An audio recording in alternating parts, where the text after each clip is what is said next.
Xorazmda azaldan sovchilikka erkaklar borgan va shu erkaklar sovchilikka borganligini xonadon egasidan qo'yilgan dasturxondagi nonni o'rtasidan yeyish bilan boshlab ifodalaganlar va bundan murod shuki, biza shu sizni xonadoningizni tarbiyasida, xonadoningizni himoyasida o'sgan qizni eng yaxshi ne'matingizni olib ketishga keldik deb ma'no ifodalangan ekan.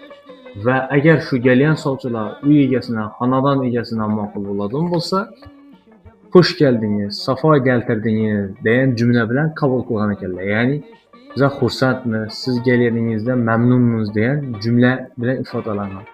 Hozirda bu jumla Turkiyada saqlanib qolgan va siz bu videoni barcha xorazmlik do'stlarimiz va bu odatimizning ma'nosini esdan chiqarib qo'ygan yurtdoshlarimizga shunday tashakkur qilaman.